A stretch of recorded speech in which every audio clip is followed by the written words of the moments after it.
Hello welcome back to my channel. നമ്മുടെ പുതിയ വീഡിയോയിലേക്ക് എല്ലാവർക്കും സ്വാഗതം. അപ്പോൾ ഇന്നത്തെ വീഡിയോ ഒരു ഹെയർ ബാൻഡ് മേക്കിംഗ് ആണ്. ഹെയർ ബാൻഡ് മേക്കിംഗ് ഒക്കെ നമ്മുടെ ചാനലിൽ മുന്നേ കുറേ കാണിച്ചിട്ടുണ്ട്. അപ്പോൾ ഞാൻ കഴിഞ്ഞ ദിവസം ഒരു വീഡിയോ അപ്ലോഡ് ചെയ്തിട്ടുണ്ടായിരുന്നു ഒരു ഫ്രോക്കിൻ്റെ. അപ്പോൾ അതിന് മാച്ചായിട്ടുള്ള ഒരു ഹെയർ ബാൻഡാണ് നമ്മൾ ചെയ്തെടുക്കുന്നത്. അപ്പോൾ ഇതായിരുന്നു കേട്ടോ ആ ഒരു ഫ്രോക്ക്.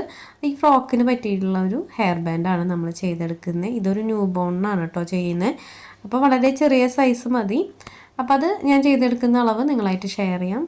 ആ മോഡലും നിങ്ങളായിട്ട് ഷെയർ ചെയ്യാമെന്ന് വിചാരിച്ചു. അപ്പോൾ അത് പുതിയ മോഡലും ഞാൻ കണ്ടുപിടിച്ചത് അങ്ങനത്തെ ഒന്നല്ല, ചെറിയൊരു സിമ്പിളായിട്ടുള്ളൊരു ഹെയർ ബാൻഡാണ് കേട്ടോ. അപ്പോൾ ഞാൻ കട്ടിങ്ങിൽ കാണിച്ചിട്ടുണ്ടായിരുന്നു ഇങ്ങനെ ഒരു 2 പീസ് കട്ട് ചെയ്ത് വെച്ചിട്ടുള്ളത്. അപ്പോൾ ആദ്യം അതിൻ്റെ അളവൊന്ന് നോക്കാം. അപ്പോൾ അതിൻ്റെ അളവ് വന്നിട്ട് ഇതേ ഏകദേശം ഒരു ലെങ്ത് വൈസ് ഞാനൊരു 30 ഇഞ്ച് എടുത്തിട്ടുണ്ട് കേട്ടോ. 30 ഇഞ്ചൊക്കെ ധാരാളമാണ്, ഒരു 35 വരെയൊക്കെ എടുക്കാം. പിന്നെ വന്നിട്ട് ഇതിൻ്റെ വീതി ഒരു 1.5 ഇഞ്ചാണ് നമ്മൾ എടുത്തിട്ടുള്ളത്. 1.5 ഇഞ്ച് വീതി എടുത്തിട്ടുണ്ട്. പിന്നെ അതേ ഇതുപോലൊരു പീസാണ് എടുത്തിട്ടുള്ളത്. അപ്പോൾ അതിൻ്റെ അളവൊന്ന് പറയാം. അതിൻ്റെ വിഡ്ത്ത് ഒരു 5 ഇഞ്ചും ലെങ്ത് വൈസ് ഒരു 8 ഇഞ്ചും എടുത്തിട്ടുണ്ട്. അപ്പോൾ ഇതാണ് നമ്മൾ ഇതിനകത്ത് യൂസ് ചെയ്യുന്നത്. പിന്നെ ഇലാസ്റ്റിക്കാണ് കേട്ടോ നമ്മൾ യൂസ് ചെയ്യുന്നത്. അപ്പോൾ ഇതെങ്ങനെയാണ് ചെയ്തെടുക്കാൻ നോക്കാം. അപ്പോൾ ആദ്യം നമുക്ക് ഈ ഒരു ക്ലോത്ത് ഒന്ന് സെൻറ്റർ മടക്കി കൊടുത്തിട്ട് സ്റ്റിച്ച് ചെയ്യണം. അപ്പോൾ സ്റ്റിച്ച് ചെയ്യാനായിട്ട് നമ്മൾ വെക്കുന്ന ഇലാസ്റ്റിക് ഉണ്ടല്ലോ, ഇലാസ്റ്റിക്കിൻ്റെ വീതിക്ക് വേണം നമ്മൾ സ്റ്റിച്ച് ചെയ്യാനായിട്ട്. അപ്പോൾ നമ്മൾ വെക്കുന്ന ഇലാസ്റ്റിക് ജസ്റ്റ് ആ ഒരു ക്ലോത്ത് ഫോൾഡ് ചെയ്തതിന് ശേഷം അതിൻ്റെ അരികിലൊന്ന് വെച്ച് നോക്കുക. അത് വെച്ച് നോക്കിയിട്ട് നമുക്ക് അതിൻ്റെ അരികിലൂടെ ഒന്ന് സ്റ്റിച്ച് ചെയ്തെടുക്കാം. അപ്പോൾ നമുക്കത് എൻഡ് വരെ ഒന്ന് സ്റ്റിച്ച് ചെയ്തെടുക്കാം കേട്ടോ. ആ ഒരു ഇലാസ്റ്റിക്കിൻ്റെ അളവ് നോക്കിയിട്ട്, പിന്നെ ചെറിയ കുഞ്ഞുങ്ങളാകുമ്പോൾ നമ്മൾ അറേഞ്ചിൻ്റെ ഇലാസ്റ്റിക്കൊക്കെ എടുത്താൽ മതിയായിരിക്കും കേട്ടോ. വലിയ ഇലാസ്റ്റിക് എടുക്കണമെന്നില്ല, അറേഞ്ചിൻ്റെ ഒക്കെ എടുത്താൽ മതിയായിരിക്കും. അപ്പോൾ ഞാൻ അതിൻ്റെ സൈഡിൽ കൂടി ഒന്ന് സ്റ്റിച്ച് ചെയ്തെടുത്തിട്ടുണ്ട്. അപ്പോൾ അത് ആദ്യം ഒരു സ്റ്റിച്ചാണ് കൊടുത്തിട്ടുള്ളത്. അതിന് ശേഷം അതിൻ്റെ മുകളിൽ തന്നെ ഒരു സ്റ്റിച്ചും കൂടെ കൊടുക്കുന്നുണ്ട് കേട്ടോ, ഡബിൾ സ്റ്റിച്ചും കൂടെ കൊടുക്കുന്നുണ്ട്. ഇനി നമുക്ക് ആ ഒരു സ്റ്റിച്ച് കൊടുത്തതിന് ശേഷം വരുന്ന എഡ്ജുകൾ കട്ട് ചെയ്ത് കളയണം. അതെന്താണെന്ന് വെച്ച് കഴിഞ്ഞാൽ നമ്മളിതിനകത്ത് ഇലാസ്റ്റിക് കയറ്റി കൊടുക്കുമ്പോൾ അത് ഇച്ചിരി കട്ടിയായിട്ട് വരും. അപ്പോൾ ഞാൻ എപ്പോഴും കുറച്ച് വിട്ടിൽ കട്ട് ചെയ്തെടുത്തിട്ടാണ് സ്റ്റിച്ച് ചെയ്യാറ് കേട്ടോ. അപ്പോൾ നമ്മൾ കറക്റ്റ് അളവിലെടുത്തിട്ട് സ്റ്റിച്ച് ചെയ്യാറില്ല, കുറച്ച് വിട്ടിലെടുക്കും. അപ്പോൾ ഇത് ശരിക്കും ഒരു 1.25 എടുത്താൽ മതിയായിരിക്കും, 1 ഇഞ്ചൊക്കെ മതിയായിരിക്കും. പക്ഷെ ഞാനത് ഒരു 1.5 ഇഞ്ച് വിട്ടിൽ കട്ട് ചെയ്തെടുക്കും. അതിന് ശേഷം ഇതുപോലെ സ്റ്റിച്ച് ചെയ്തിട്ട് അതിൻ്റെ എഡ്ജ് വശം കട്ട് ചെയ്ത് കളയാണ് കേട്ടോ ചെയ്യാറ്. അപ്പോൾ ഇതുപോലെ ഇതിൻ്റെ എഡ്ജ് വശങ്ങളൊന്ന് നമുക്ക് കട്ട് ചെയ്ത് മാറ്റാം. അപ്പോൾ ഇലാസ്റ്റിക് ഇതിനകത്ത് കയറ്റുമ്പോൾ അത് കുറച്ച് ഇങ്ങനെ തിക്കായി പോകും. അപ്പോൾ ആ ഇലാസ്റ്റിക് തന്നെ ഇതിനകത്ത് കറക്റ്റായിട്ട് വന്നാലാണ് ആ ഒരു ഹെയർ ബാൻഡിന് ഭംഗി ഉണ്ടാവുള്ളൂ. അപ്പോൾ നമ്മൾ എന്ത് ചെയ്യണമെന്ന് വെച്ച് കഴിഞ്ഞാൽ ആ ഒരു എഡ്ജ് വശം അധികം നിൽക്കുന്നുണ്ടെങ്കിൽ ഒന്ന് കട്ട് ചെയ്ത് കളയുക. ഇല്ലെങ്കിൽ നിങ്ങളൊരു 1.25 ഇഞ്ചിലോ അല്ലെങ്കിൽ 1 ഇഞ്ചിലൊക്കെ ഫോൾഡ് ചെയ്ത് കൊടുത്ത് സ്റ്റിച്ച് ചെയ്താലും മതി. അപ്പോൾ നമ്മളിത് ഇതുപോലെ മൊത്തത്തിലൊന്ന് കട്ട് ചെയ്തെടുത്തിട്ടുണ്ട്. നെക്സ്റ്റ് നമുക്ക് സേഫ്റ്റി പിൻ ഉപയോഗിച്ചിട്ട് ഇതിൻ്റെ നല്ല വശം ഒന്ന് പുറത്തേക്കാക്കി എടുക്കാം. പിന്നെ നമ്മൾ ശ്രദ്ധിക്കേണ്ടത് ഈ ഒരു ക്ലോത്ത് ഫോൾഡ് ചെയ്ത് കൊടുക്കുമ്പോൾ നല്ല വശം മോശം വശമുള്ള ആ ഒരു ക്ലോത്ത് ആണെങ്കിൽ നല്ല വശം ഉള്ളിലേക്ക് ആക്കിയിട്ട് വേണം ഫോൾഡ് ചെയ്ത് കൊടുത്ത് സ്റ്റിച്ച് ചെയ്യാനായിട്ട് കേട്ടോ. അപ്പോൾ അത് ഞാൻ പറയാൻ വിട്ടുപോയി. ഇപ്പോൾ ഈ ഒരു ക്ലോത്തിന് അങ്ങനത്തെ പ്രശ്നമില്ല, കാരണം പോളികോട്ടൺ ആയതുകൊണ്ട് 2 സൈഡ് ഒരുപോലെയാണ് ഇരിക്കുന്നത്. അപ്പോൾ നമുക്കത് പ്രശ്നമില്ല. ഇനി നിങ്ങൾ പ്രിൻ്റുള്ള മെറ്റീരിയൽ അങ്ങനെയൊക്കെയാണ് ചെയ്യണമെങ്കിൽ ഇതുപോലെ ചെയ്യുമ്പോൾ നല്ല വശം ഉള്ളിലേക്കാക്കി മടക്കി കൊടുക്കാൻ ശ്രദ്ധിക്കണം. അപ്പോൾ ഞാൻ സേഫ്റ്റി പിന്ന് ഇതുപോലെ പിൻ ചെയ്ത് കൊടുത്തിട്ട് അതിൻ്റെ നല്ല വശം ഒന്ന് പുറത്തേക്കാക്കി എടുത്തിട്ടുണ്ട്. കണ്ടോ, ഇതുപോലെ പുറത്തേക്കാക്കി എടുത്തിട്ടുണ്ട്. ഇനി നമുക്ക് ആ സേഫ്റ്റി പിന്ന് ഊരി മാറ്റാം. അപ്പോൾ ഇതുപോലെയാണ് വരുന്നത് കേട്ടോ. ഇനി അടുത്തതായിട്ട് നമുക്ക് ചെയ്യാനുള്ളത് ഇതിനകത്ത് ഇലാസ്റ്റിക് കയറ്റി കൊടുക്കലാണ്. അപ്പോൾ ഇലാസ്റ്റിക് നമ്മൾ ഇലാസ്റ്റിക്കിൻ്റെ എഡ്ജിലായിട്ട് പിൻ ചെയ്ത് കൊടുക്കുക. ഇനി പിൻ ചെയ്ത് കൊടുത്തതിന് ശേഷം നമുക്ക് ഇലാസ്റ്റിക് ഇതിനകത്ത് കൂടെ കയറ്റി കൊടുക്കാം. അപ്പോൾ ഈ ഒരു ഇലാസ്റ്റിക്കിൻ്റെ അളവ് വന്നിട്ട് നമ്മൾ ഏകദേശം ഒരു 14 ഇഞ്ചൊക്കെ എടുത്തിട്ടുണ്ട് കേട്ടോ ലെങ്ത് വൈസിൽ. അപ്പോൾ ഒത്തിരി ഒന്നും വേണ്ട, ചെറിയ കുഞ്ഞായതുകൊണ്ട് ഒരുപാട് ലൂസായി നിന്ന് കഴിഞ്ഞാൽ തലയിൽ വെച്ച് കൊടുക്കാനും പറ്റില്ലല്ലോ. പൊതുവേ ന്യൂ ബോണിനൊന്നും അധികം ഹെയർ ബാൻഡ് ഇങ്ങനത്തെ ചെയ്ത് കൊടുക്കാറില്ല കേട്ടോ. നമുക്ക് അതിനുള്ള ലേസ് കിട്ടും, ഇലാസ്റ്റിക് ലേസ് കിട്ടും. അതായിരിക്കും കുട്ടികളുടെ തലയിലേക്ക് കുറച്ചും കൂടി സേഫ് ആയിട്ടുള്ളത്. അപ്പോൾ ഇതവർ പറഞ്ഞുകൊണ്ട് നമ്മൾ ചെയ്ത് കൊടുക്കുന്നതാണ് കേട്ടോ. അപ്പോൾ ഇതുപോലെ ഇലാസ്റ്റിക് പിൻ ചെയ്ത് കൊടുത്തിട്ട് നമുക്ക് ആ ഒരു ഹോളിൽ കൂടെ കയറ്റി കൊടുക്കാം. അപ്പോൾ ഇത് കയറ്റി കൊടുക്കുമ്പോൾ എന്ത് ചെയ്യണമെന്ന് വെച്ച് കഴിഞ്ഞാൽ ഇതിൻ്റെ എൻഡ് വശം നമ്മുടെ റൈറ്റ് ഹാൻഡിൽ ഒന്ന് ഹോൾഡ് ചെയ്ത് പിടിക്കണം കേട്ടോ. കാരണം എന്താണെന്ന് വെച്ച് കഴിഞ്ഞാൽ നമ്മളിത് കയറ്റി കൊടുക്കുമ്പോൾ പെട്ടെന്നെങ്ങാനും കയറിപ്പോയാൽ വീണ്ടും നമ്മളത് അഴിച്ചെടുത്തിട്ട് ആദ്യമേ കയറ്റി കൊടുക്കേണ്ടി വരും. ഇത് ടൈറ്റായിട്ട് സ്റ്റിച്ച് ചെയ്തെടുക്കുകയാണെങ്കിൽ കറക്റ്റ് അളവിൽ നമുക്കത് കയറിപ്പോകും കേട്ടോ ഈ ഒരു ഇലാസ്റ്റിക്. അപ്പം ഞാനിതൊന്ന് കയറ്റി കൊടുക്കുന്നുണ്ട്. ഇപ്പോൾ എനിക്ക് പറ്റിയത് എന്താണെന്ന് വെച്ച് കഴിഞ്ഞാൽ ഞാൻ പിൻ ചെയ്ത് കൊടുത്ത പിന്ന് ഇച്ചിരി വലിപ്പം കൂടി, അപ്പോൾ അത് ടൈറ്റായിട്ട് നിൽക്കുകയാണ് കേട്ടോ ഒരു എഡ്ജ് വശം. പിന്ന് ചെറുതെടുത്താൽ കറക്റ്റായിരിക്കും. അപ്പോൾ ഇതുപോലെ കറക്റ്റായിട്ട് കയറ്റി കൊടുക്കുന്നുണ്ട്. അപ്പോൾ നമുക്ക് ആ ഒരു പിൻ ഇതിനകത്ത് കൂടെ കയറ്റിയെടുക്കാം. അപ്പോൾ ഈ ഒരു വശം കറക്റ്റായിട്ട് സൈഡിലേക്ക് വരുന്ന പോലെ നമ്മൾ സേഫ്റ്റി പിൻ എടുക്കണം. അതായത് സ്റ്റിച്ച് വരുന്ന ഭാഗം ഒന്നെങ്കിൽ നമ്മൾ ഈ ഒരു ഇലാസ്റ്റിക്കിൻ്റെ അടിയിലേക്ക് പോകണ പോലെ എടുക്കുക, അല്ലെങ്കിൽ ഒരു സൈഡിലേക്ക് പോകണ പോലെ നമ്മൾ ഈ ഒരു ക്ലോത്ത് കറക്റ്റായിട്ട് പിടിക്കണം കേട്ടോ. ഞാനത് കാണിക്കാം എങ്ങനെയാണെന്നുള്ളത്. അപ്പോൾ ഈ ഒരു എഡ്ജിലെത്തിയിട്ടുണ്ട്. ഇനി നമുക്ക് എന്ത് ചെയ്യണമെന്ന് വെച്ച് കഴിഞ്ഞാൽ ആ എഡ്ജിലെത്തുമ്പോൾ ഇലാസ്റ്റിക്കും അതുപോലെ ആ ഒരു ക്ലോത്തും തമ്മിലൊന്ന് സ്റ്റിച്ച് ചെയ്തെടുക്കുക. കണ്ടോ, ഈ ഒരു വശം നല്ല ടൈറ്റായിട്ടൊന്ന് സ്റ്റിച്ച് ചെയ്തെടുക്കുക. അത് നമുക്കൊന്ന് സ്റ്റിച്ച് ചെയ്തെടുക്കാം കേട്ടോ. ഒരു 3-4 സ്റ്റിച്ച് കൊടുക്കുക. അപ്പോൾ ഇത് ഇതുപോലെ സ്റ്റിച്ച് ചെയ്തെടുത്തിട്ടുണ്ട്.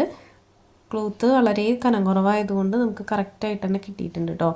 ഇനി നമുക്ക് ആ ഒരു ഇലാസ്റ്റിക്കുമ്മേ ഈ ഒരു ക്ലോത്ത് ഇങ്ങനെ വലിച്ചു കൊടുക്കുക. അപ്പോൾ വലിച്ചു കൊടുക്കുമ്പോൾ അത് എല്ലാ വശത്തേക്കും ഒരുപോലെ ആയിട്ട് വരും. പിന്നെ ഇതിനകത്ത് ഞാൻ നേരത്തെ പറഞ്ഞ കാര്യം എന്താണെന്ന് വെച്ച് കഴിഞ്ഞാൽ, ആ ഒരു നമ്മൾ ക്ലോത്ത് ഫോൾഡ് ചെയ്ത് കൊടുക്കുമ്പോൾ സ്റ്റിച്ച് ചെയ്യുമല്ലോ, അപ്പോൾ ഒരു സ്റ്റിച്ചിങ്ങിൻ്റെ ആ ഒരു ഇത് വരില്ലേ, ആ ഒരു വശം ഒന്നെങ്കിൽ താഴേക്കാക്കി കൊടുക്കുക, അല്ലെങ്കിൽ ഒരു സൈഡിലേക്കാക്കി കൊടുക്കുക കേട്ടോ. അത് കറക്റ്റാക്കിയാലാണ് ഹെയർ ബാൻഡ് ഭംഗി ഉണ്ടാവുള്ളൂ. അപ്പോൾ അതേ ഇതുപോലെ ആക്കി കൊടുത്തിട്ടുണ്ട്. ഇനി നമുക്കതിൻ്റെ എഡ്ജ് വശം ഒന്ന് സ്റ്റിച്ച് ചെയ്ത് കൊടുക്കുക.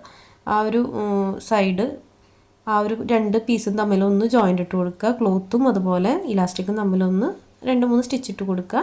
ഇനി നമുക്കത് നല്ല രീതിക്ക് വലിച്ചു കൊടുക്കുക. വലിച്ചു കൊടുക്കുമ്പോൾ എന്താണെന്ന് വെച്ച് കഴിഞ്ഞാൽ എല്ലാ ഭാഗത്തേക്കും ചുരുക്കം ഒരുപോലെ വരും. ചുരുക്കം ഒരുപോലെ വന്നാലാണ് ഭംഗി ഉണ്ടാവുള്ളൂ കേട്ടോ ഹെയർ ബാൻഡ്. ഇനി നമുക്കതിൻ്റെ 2 എഡ്ജും കൂടെ കൂട്ടിപ്പിടിച്ചിട്ട് ഒന്ന് സ്റ്റിച്ച് ചെയ്ത് കൊടുക്കാം. കണ്ടോ, ആ 2 എഡ്ജും കൂടെ ഒന്ന് നല്ല രീതിക്ക് സ്റ്റിച്ച് ചെയ്ത് കൊടുക്കുക. അതൊരു 4-5 സ്റ്റിച്ച് ഇട്ട് കൊടുക്കുക കേട്ടോ. അത് വലിച്ച് നമ്മൾ ഹെയർ ബാൻഡ് വലിച്ചിടുമ്പോൾ ചിലപ്പോൾ പൊട്ടാൻ ചാൻസ് ഉണ്ട്. നമ്മൾ സ്റ്റിച്ച് ചെയ്തിട്ടുള്ള നൂല് പിന്നി പോകാൻ ചാൻസ് ഉണ്ട്. അപ്പോൾ അതിൽ നല്ല രീതിക്ക് അത് സ്റ്റിച്ച് ചെയ്ത് കൊടുക്കുക. എഡ്ജ് ഒന്ന് നമുക്ക് കട്ട് ചെയ്ത് ലെവലാക്കി എടുക്കാം. അപ്പോൾ നമ്മുടെ ഹെയർ ബാൻഡ് ഇവിടെ റെഡി ആയിട്ടുണ്ട്. ഇനി ഇതിനകത്തേക്കുള്ള ബോയും കൂടെയാണ് ആവശ്യം. അപ്പോൾ ആ ബോയ്ക്കുള്ള ക്ലോത്ത് നമ്മൾ കട്ട് ചെയ്ത് വെച്ചിട്ടുണ്ടായിരുന്നു. ഇനി നമുക്കത് സിമ്പിളായിട്ടുള്ളൊരു ബോ ആക്കിയെടുക്കാം. അപ്പോൾ അതിനായിട്ട് ആദ്യം ഈ ഒരു ക്ലോത്ത് ഒന്ന് സെൻറ്റർ മടക്കി കൊടുക്കുക. സെൻറ്റർ മടക്കി കൊടുക്കുന്നത് ആ സെൻറ്റർ അറിയാൻ വേണ്ടിയിട്ടാണ് കേട്ടോ. ഇതൊന്ന് മടക്കി കൊടുത്തിട്ടൊന്ന് പ്രസ് ചെയ്താലും മതി, അല്ലെങ്കിൽ ചോക്ക് വെച്ചിട്ട് ജസ്റ്റ് ഇതുപോലെ ഒന്ന് വരച്ചു കൊടുക്കുക. ഇനി നമുക്ക് ഒരു സൈഡിൽ നിന്ന് ഇപ്പോൾ വരച്ച ലൈനിൻ്റെ മുകളിലേക്ക് ഈ ക്ലോത്ത് മടക്കി കൊടുക്കാം. അതിന് ശേഷം മേൽവശത്ത് നിന്ന് വീണ്ടും നമുക്ക് ഉള്ളിലേക്ക് ഇതുപോലെ മടക്കി കൊടുക്കാം. ഇനി നമുക്കിതിൻ്റെ 2 എഡ്ജ് ഒന്ന് സ്റ്റിച്ച് ചെയ്തെടുക്കാം. ഇത് വലിയ ഡിസൈനോ ആർക്കും അറിയാത്തതൊന്നും അല്ല കേട്ടോ. അറിയാത്തവരുണ്ടെങ്കിൽ അവർക്ക് യൂസ്ഫുൾ ആയിക്കോട്ടെ എന്ന് വെച്ചിട്ടാണ് നമ്മളിന്ന് ഈ ഒരു വീഡിയോ എടുത്തിട്ടുള്ളത്. ഞാൻ നമ്മുടെ ചാനലിൽ തന്നെ മുന്നേ കാണിച്ചിട്ടുണ്ട് കേട്ടോ. ഇതുപോലെ ഹെയർ ബാൻഡൊക്കെ ഒരുപാട് മോഡൽ ഹെയർ ബാൻഡൊക്കെ കാണിച്ചിട്ടുണ്ട്, ക്ലോത്ത് വെച്ച് ചെയ്യണതൊക്കെ. അപ്പം ഞാൻ അതിൻ്റെ 2 സൈഡും ഒന്ന് സ്റ്റിച്ച് ചെയ്തെടുക്കുന്നുണ്ട് കേട്ടോ. 2 സൈഡും ഇതുപോലെ ഒന്ന് സ്റ്റിച്ച് ചെയ്തെടുക്കുക. ഇത് സ്റ്റിച്ച് ചെയ്യുമ്പോൾ 2 എഡ്ജിലൊന്ന് ലോക്ക് ചെയ്ത് കൊടുത്തിട്ട് വേണം കട്ട് ചെയ്തെടുക്കാനായിട്ട് കേട്ടോ. നമ്മൾ സ്റ്റിച്ചിങ് സ്റ്റാർട്ട് ചെയ്യുമ്പോൾ ഒന്ന് ലോക്ക് ചെയ്യുക. കണ്ടോ, ഒന്ന് ഇതുപോലെ ലോക്ക് ചെയ്തിട്ട് സ്റ്റിച്ചിങ് എൻഡ് എത്തുമ്പോൾ അവിടെ ഒന്ന് ലോക്ക് ചെയ്ത് കൊടുക്കുക. അതെന്താണെന്ന് വെച്ച് കഴിഞ്ഞാൽ നമ്മളിത് ഫോൾഡ് ചെയ്തിട്ട് നമ്മൾ ഉൾവശം പുറത്തേക്കാക്കി എടുക്കുമ്പോൾ എഡ്ജ് കറക്റ്റായിട്ട് കിട്ടാൻ വേണ്ടിയിട്ട് അതൊന്ന് സ്റ്റിച്ച് കറക്റ്റാക്കി എടുക്കണം കേട്ടോ. ഇനി ഞാൻ അതിൻ്റെ എഡ്ജുകളൊന്ന് കട്ട് ചെയ്ത് മാറ്റുന്നുണ്ട്. ഇനി ഇതിൻ്റെ ഉൾവശം പുറത്തേക്കാക്കി എടുക്കാം. അപ്പോൾ നല്ല വശമുള്ള തുണിയാണ് എടുക്കണമെന്ന് വെച്ചാൽ ഇതിലും നിങ്ങൾ ശ്രദ്ധിക്കണം, നല്ല വശം ഉള്ളിലേക്ക് ആക്കിയിട്ട് വേണം നമ്മൾ ഫോൾഡ് ചെയ്ത് കൊടുക്കാനായിട്ട് കേട്ടോ. ഇനി അതിൻ്റെ എഡ്ജുകൾ നമുക്കിതുപോലെ കത്രിക വെച്ചിട്ടൊന്ന് ഷാർപ്പാക്കി കൊടുക്കാം. അപ്പോൾ അത് നമ്മൾ എഡ്ജൊക്കെ ആ ഒരു വശത്തൊക്കെ നല്ല രീതിക്ക് സ്റ്റിച്ച് ചെയ്തില്ലെങ്കിൽ നമ്മൾ ഇതുപോലെ ഷാർപ്പ് ചെയ്ത് കൊടുക്കുമ്പോൾ ആ എഡ്ജ് വശം ഹോളായി പോകും. അതുകൊണ്ടാണ് അവിടെ കെട്ടിട്ട് കൊടുക്കാൻ പറയണേ. അപ്പോൾ ഇതുപോലെയാണ് നമുക്ക് കിട്ടിയിട്ടുള്ളത്. ഇനി നമുക്കതൊന്ന് ഫോൾഡ് ചെയ്ത് കൊടുക്കാം. അപ്പോൾ ഞാൻ നൂല് സൂചിയൊക്കെ ഒന്ന് കോർത്തെടുത്തിട്ടുണ്ട്. ഇനി ഇത് നമുക്ക് ചെറിയ സിക്സാക് ടൈപ്പിലൊന്ന് ഫോൾഡ് ചെയ്ത് കൊടുക്കാം. ചെറിയ പ്ലീറ്റ്സ് കണ്ടോ, ഇതുപോലെ സിക്സാക് ടൈപ്പിൽ നമുക്കൊന്ന് പ്ലീറ്റ്സ് ഇട്ട് കൊടുക്കാം. അപ്പോൾ ഇത് അത്യാവശ്യം വലിയ ബോ തന്നെയാണ്. ചെറിയ ആ ഒരു ന്യൂ ബോണിൻ്റെ സൈസിനൊക്കെ പറ്റിയൊരു ബോയാണ് കേട്ടോ ഈ ഒരു സൈസ്.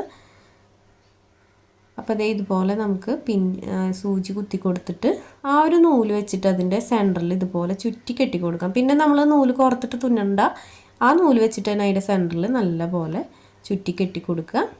അപ്പോൾ ബോ നമുക്ക് കറക്റ്റായിട്ട് തന്നെ കിട്ടും. ഇനി നമുക്ക് വേണമെങ്കിൽ ഒന്ന് കെട്ടിട്ട് കൊടുക്കാം കേട്ടോ അതിൻ്റെ ബാക്ക് സൈഡിൽ, അല്ലാതെ നമ്മൾ വീണ്ടും തുന്നി എടുക്കേണ്ട ആവശ്യമില്ല. അപ്പോൾ നമ്മുടെ ബോ ഇവിടെ റെഡി ആയിട്ടുണ്ട് കണ്ടോ. ഇനി ഈ ഒരു ബോ നമുക്ക് ഹെയർ ബാൻഡിനകത്ത് വെച്ച് കൊടുക്കണം. അപ്പോൾ ഹെയർ ബാൻഡ് എടുക്കാം. അപ്പോൾ ഹെയർ ബാൻഡിൽ വെച്ച് കൊടുക്കുമ്പോൾ എന്ത് ചെയ്യണമെന്ന് വെച്ച് കഴിഞ്ഞാൽ ആ ഒരു 2 പീസും കൂടെ ജോയിൻറ്റ് ചെയ്ത് ഈ ഒരു വശമല്ലേ, ഈ ഒരു വശത്താണ് നമ്മൾ വെച്ച് കൊടുക്കേണ്ടത്. ഇത് ഉള്ളിലേക്ക് പോകണം, കാരണം അത് കുഞ്ഞിൻ്റെ തലയിമ കൊള്ളുന്ന ഭാഗമാണല്ലോ. അപ്പോൾ ഈ ഒരു വശത്ത് ഇതിൻ്റെ മീതിയായിട്ട് വേണം നമ്മൾ ഈ ഒരു ബോ വെച്ച് കൊടുക്കാൻ കണ്ടോ. അപ്പോൾ ഇതിൻ്റെ മീതിയായിട്ട് ആ ബോ വെച്ച് കൊടുത്തതിന് ശേഷം നമുക്കതൊന്ന് തുന്നി കൊടുക്കാം. ആ ബാക്ക് സൈഡിൽ ഇങ്ങനെ വന്നാലാണ് നമുക്ക് ആ ഒരു തലയിൽ കൊള്ളുന്ന ഭാഗം നല്ല സോഫ്റ്റായിട്ട് തന്നെ ഇരിക്കുള്ളൂ. ഈ ഒരു ജോയിൻ്റ് ചെയ്ത ഭാഗം ഉള്ളിലേക്ക് പോവുകയാണെങ്കിൽ കുഞ്ഞുങ്ങളുടെ തലയിൽ അതിങ്ങനെ ടച്ച് ആവും. അപ്പോൾ അതിൽ നല്ലത് അത് നമ്മൾ മീതേക്ക് ആക്കിയിട്ട് അതിൻ്റെ മീതെ ബോ വെച്ച് കൊടുക്കുകയാണ്. ഇനി ഫ്ലവർ ആണെങ്കിൽ കൂടി നിങ്ങൾ ഇതിൻ്റെ മീതെ വെച്ച് കൊടുത്താൽ മതി കേട്ടോ. ഇനി നമുക്കതൊന്ന് ചുറ്റി കെട്ടിക്കൊടുക്കാം, നല്ല രീതിക്ക് തുന്നിയെടുക്കാം. അപ്പോൾ ആ ഒരു നൂല് വെച്ചിട്ട് നമുക്കതിൻ്റെ ചുറ്റിനും നല്ല ടൈറ്റായിട്ട് തന്നെ തുന്നിക്കൊടുക്കാം. അപ്പോൾ ഞാനതൊന്ന് മൊത്തത്തിലൊന്ന് തുന്നിക്കൊടുക്കുന്നുണ്ട്. അത് തുന്നിക്കൊടുത്തതിന് ശേഷം നമുക്കിതിൻ്റെ സെൻറ്ററിലായിട്ടൊരു ബീഡും കൂടെ വെച്ച് കൊടുക്കാനുണ്ട് കേട്ടോ. അപ്പോൾ ഇത് ഒട്ടിച്ച് കൊടുക്കുന്ന ആളുകളുണ്ട്. ഗ്ലൂ ഗൺ യൂസ് ചെയ്തിട്ട് അത് ഒട്ടിച്ച് കൊടുക്കണമെങ്കിൽ ഒട്ടിച്ച് കൊടുക്കാം, ഇല്ലെങ്കിൽ നമുക്ക് ബൈ ഹാൻഡ് തുന്നി കൊടുക്കണമെങ്കിൽ തുന്നി കൊടുക്കാം കേട്ടോ. എങ്ങനെ ചെയ്താലും കുഴപ്പമില്ല, നമ്മുടെ കംഫർട്ട് എങ്ങനെയാണെന്ന് വെച്ച് കഴിഞ്ഞാൽ നമ്മളതുപോലെ ചെയ്യാം. അപ്പോൾ ഇത് ഞാൻ തുന്നിയെടുത്തിട്ടുണ്ട്. ഇനി നെക്സ്റ്റ് നമുക്ക് ഒരു ബീഡ് വെച്ച് കൊടുക്കണമെന്ന് പറഞ്ഞിട്ടുണ്ടായിരുന്നു. അപ്പോൾ ഇതുപോലെയാണ് ഹെയർ ബാൻഡ് വന്നിട്ടുള്ളത്. ഇത് നമ്മൾ ബീഡ് വെച്ച് കൊടുക്കുന്നില്ലെങ്കിൽ ഇതിൻ്റെ സെൻറ്ററിലായിട്ട് ഈ സെയിം ക്ലോത്ത് തന്നെ ഒന്ന് ഫോൾഡ് ചെയ്ത് ബാക്കിലേക്ക് സ്റ്റിച്ച് ചെയ്താലും മതി കേട്ടോ. ഇല്ലെങ്കിൽ നമുക്ക് ബീഡോ അല്ലെങ്കിൽ വേറെ ഏതെങ്കിലും ചെറിയ സ്റ്റോൺ എന്തെങ്കിലുമൊക്കെ വെച്ച് കൊടുക്കാം. അപ്പോൾ നമ്മുടെ ഫ്രോക്കിനകത്ത് നമ്മളൊരു ചെറിയ ആ ഒരു ബോർഡർ സെൻറ്ററിലായിട്ടൊരു ബീഡ് വെച്ച് കൊടുത്തിട്ടുണ്ടായിരുന്നു. അപ്പോൾ നമ്മളെപ്പോഴും ഫ്രോക്കും ഹെയർ ബാൻഡും ചെയ്യുമ്പോൾ ഫ്രോക്കിന് മാച്ചായിട്ട് തന്നെ ഹെയർ ബാൻഡും വരണം. കാരണം ഫ്രോക്കിൽ എന്തെങ്കിലും ഫ്ലവർ വെച്ച് കൊടുത്തിട്ടുണ്ടെങ്കിൽ സെയിം തന്നെ നമ്മൾ ഹെയർ ബാൻഡിലും വെച്ച് കൊടുക്കാൻ ശ്രദ്ധിക്കണം കേട്ടോ. അപ്പോൾ അതിനൊരു മാച്ചിങ്ങും അതിനൊരു ഭംഗിയും ഉണ്ടായിരിക്കും. അപ്പോൾ നമ്മൾ ഈ ഒരു ഫ്രോക്കിൽ കണ്ടോ സെൻറ്ററിലൊരു ചെറിയൊരു ബീഡ് വെച്ച് കൊടുത്തിട്ടുണ്ട്. നമുക്ക് ആ സെയിം ബീഡ് തന്നെ ഇതിനകത്തും വെച്ച് കൊടുക്കാം കണ്ടോ. അപ്പോൾ ഈ ഒരു ബീഡ് നമുക്കിതിൻ്റെ സെൻറ്ററിലായിട്ട് തുന്നിക്കൊടുക്കാം. അപ്പോൾ സെൻറ്ററിൽ തുന്നിക്കൊടുത്തതിന് ശേഷം നല്ല ടൈറ്റായിട്ട് ചുറ്റി കെട്ടി കൊടുക്കുക. അപ്പോൾ അതൊന്ന് തുന്നിയെടുക്കുന്നുണ്ട് കേട്ടോ. അപ്പോൾ ഈ ഒരു ഹെയർ ബാൻഡും അതുപോലെ ആ ഒരു ഫ്രോക്കും തമ്മിൽ നല്ല മാച്ചിങ് ഉണ്ടായിരിക്കും. നമ്മളിതുപോലെ സെയിം തന്നെ ഇനി ഫ്ലവറാണ് നമ്മൾ ഫ്രോക്കിൽ വെച്ചിട്ടുണ്ടെന്ന് വെച്ച് കഴിഞ്ഞാൽ ആ സെയിം ഫ്ലവർ തന്നെ ഹെയർ ബാൻഡിൽ വെച്ച് കൊടുക്കാൻ ശ്രദ്ധിക്കുക കേട്ടോ. അപ്പോൾ അങ്ങനെ വെച്ച് കൊടുക്കുമ്പോൾ നല്ല ഭംഗിയായിരിക്കും കുട്ടികളത് ഇട്ട് കഴിഞ്ഞ് കഴിഞ്ഞാൽ. അപ്പോൾ അത് ഇതുപോലെ നമ്മൾ തുന്നി നല്ല ടൈറ്റായിട്ട് എടുക്കുന്നുണ്ട്. ബാക്ക് സൈഡിലേക്ക് അത് തുന്നിയെടുക്കുന്നുണ്ട് കേട്ടോ, അതിൻ്റെ ആ ഒരു വശം. അപ്പോൾ ഇതാണ് നമ്മുടെ ഹെയർ ബാൻഡ് മേക്കിങ്. സിമ്പിളായിട്ടുള്ളൊരു ഹെയർ ബാൻഡാണ് കേട്ടോ, വളരെ സിമ്പിളായിട്ട് ചെയ്യാൻ പറ്റുന്നൊരു ഹെയർ ബാൻഡാണ്. അപ്പോൾ എല്ലാവരും ഒന്ന് സമയമുള്ളപ്പോൾ കണ്ടിട്ട് ട്രൈ ചെയ്ത് നോക്കണം. ഇത് വലിയ ഡിസൈനും അങ്ങനത്തെ കാര്യങ്ങളൊന്നും അല്ല കേട്ടോ. ഞാൻ ആ ഒരു വീഡിയോ ചെയ്തപ്പോൾ അതിൻ്റെ ഒപ്പം ഉണ്ടായിരുന്ന ഹെയർ ബാൻഡാണ്. അപ്പോൾ അതും കൂടി ഒന്ന് ഒരു വീഡിയോ ആയിട്ട് എടുക്കാമെന്ന് വിചാരിച്ചിട്ടാണ് കേട്ടോ ഇതെടുത്തിട്ടുള്ളത്. അപ്പോൾ യൂസ്ഫുൾ ആവണമെങ്കിൽ ആയിക്കോട്ടെ, അറിയാത്തവർക്ക് യൂസ്ഫുൾ ആണല്ലോ നമ്മുടെ ഇങ്ങനത്തെ വീഡിയോസൊക്കെ. അപ്പോൾ അതേ ഇതുപോലെ ചെയ്തെടുത്തിട്ടുണ്ട്. ബാലൻസ് നൂലൊക്കെ കട്ട് ചെയ്ത് കളഞ്ഞിട്ടുണ്ട്. അപ്പോൾ നമ്മുടെ ഹെയർ ബാൻഡ് ഇവിടെ റെഡി ആയിട്ടുണ്ട് കേട്ടോ. ഇതുപോലെയാണ് ഹെയർ ബാൻഡ് വരുന്നത്. സിമ്പിളായിട്ട് ചെയ്തെടുക്കാനായിട്ട് പറ്റും. നമ്മൾ എപ്പോഴും കുട്ടികളുടെ ഡ്രസ്സിന് മാച്ചിങ് ഹെയർ ബോ കിട്ടിയിട്ടില്ല എന്ന് പറഞ്ഞിട്ട് നമ്മൾ ഒരുപാട് അന്വേഷിച്ച് നടക്കുന്ന ആളുകളാണല്ലോ. അപ്പോൾ അതിൽ നല്ലത് നമുക്ക് തുണി വെച്ചിട്ട് തന്നെ സ്വന്തമായിട്ട് ചെയ്തെടുക്കാനായിട്ട് പറ്റും. വലിയ ചിലവും വരുന്നില്ല, സിമ്പിളായിട്ട് തന്നെ ചെയ്തെടുക്കാനായിട്ട് പറ്റും. ഇതിനകത്ത് നമുക്ക് ആ ഒരു ഇലാസ്റ്റിക്കിൻ്റെ ആ ഒരു പൈസ മാത്രമേ വരുന്നുള്ളൂ. അതിനും അത്ര റേറ്റ് ഒന്നും വരില്ല കേട്ടോ. ഒരു 6 രൂപ 7 രൂപയ്ക്ക് ഉണ്ടെങ്കിൽ 1 മീറ്റർ ഇലാസ്റ്റിക്കൊക്കെ കിട്ടും. അപ്പോൾ ഇതാണ് നമ്മുടെ ഹെയർ ബാൻഡിൻ്റെ ഫൈനൽ ലുക്ക് കേട്ടോ. നല്ല ഭംഗിയിലേക്ക് കാണാനായിട്ട് സിമ്പിളായിട്ട് നമുക്ക് പെട്ടെന്ന് വീട്ടിൽ ചെയ്തെടുക്കാനായിട്ട് പറ്റും. നമ്മുടെ ഡ്രസ്സ് നമ്മൾ സ്റ്റിച്ച് ചെയ്യുന്നുണ്ടെങ്കിൽ അതിൻ്റെ ബാലൻസ് ക്ലോത്തൊക്കെ ഉണ്ടാവുമല്ലോ. അപ്പോൾ അതൊക്കെ വെച്ചിട്ട് സിമ്പിളായിട്ട് വീട്ടിൽ തന്നെ വലിയ ക്യാഷ് ചിലവില്ലാണ്ട് നമുക്ക് ചെയ്തെടുക്കാനായിട്ട് പറ്റും.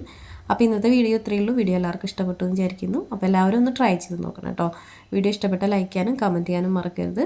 അപ്പോൾ ഇതുപോലെയുള്ള വീഡിയോസ് നമ്മുടെ ചാനലിൽ ഒത്തിരി ഉണ്ട്. അപ്പോൾ എല്ലാവരും കാണുക, സപ്പോർട്ട് ചെയ്യുക. പുതിയൊരു വീഡിയോ ആയിട്ട് വന്നാൽ തന്നെ വരാം. അതുവരെയും ബൈ.